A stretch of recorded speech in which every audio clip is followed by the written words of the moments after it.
குறைந்த ரத்த சர்க்கரைக்கு எப்படி சிகிச்சை அளிப்பது? ஐயோ, நமக்கு வகுப்புக்கு லேட் ஆயிடுச்சு. நாம ஓடலாம் வா.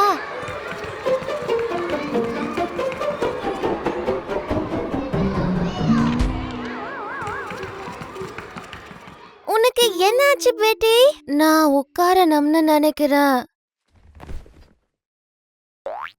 என்னோட ரத்த சர்க்கரை அளவு குறைஞ்ச மாதிரி இருக்கு.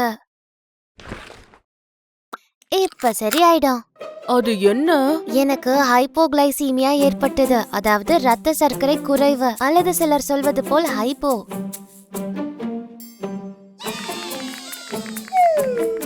ஓ, நீ என்ன சாப்பிட்ட?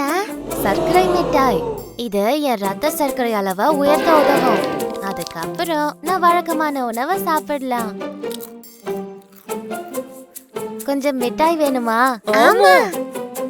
அது உதவலன்னா என்ன செய்யறது? பொதுவாக சரியாயிடும். ஆனா அப்படி சரியாகலன்னா நான் அதிக சர்க்கரை சாப்பிட முயற்சி பண்ணலாம். குளுக்கோஸ் இருக்கிற எது வேணும்னாலும் சாப்பிடலாம்.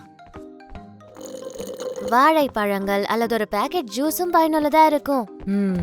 அதுவும் உதவலன்னா என்ன பண்ணலாம்? அப்ப என் நண்பர்கள் கிட்ட ஆசிரியரை கூப்பிட சொல்லுவேன். அல்லது பெரியவங்க வேற யாராவது இருந்தாலும் பரவாயில்ல. இது கடுமையாக இருக்கிறதால அவங்க ஒரு மருத்துவரையோ அல்லது செவிலியரையோ அழைப்பாங்க. குழந்தைகளே, நீங்க ரொம்ப தாமதமா வந்திருக்கீங்க. பெட்டிக்கு ரத்த சர்க்கரை குறைவு இருந்துச்சு, அதனால்தான். அல்லது சுருக்கமா ஹைப்போ. பெட்டி அத பத்தி உங்ககிட்ட சொன்ன. பெட்டி, நீ எப்படி இருக்க? இப்போ நான் நல்லா இருக்கேன், நன்றி.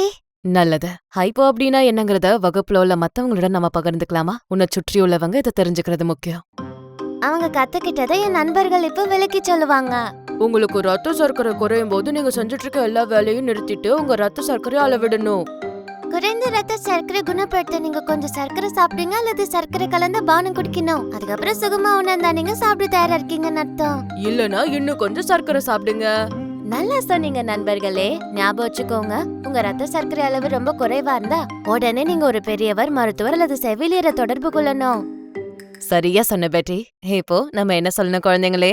பகிர்ந்துகிட்டதுக்கு நன்றி.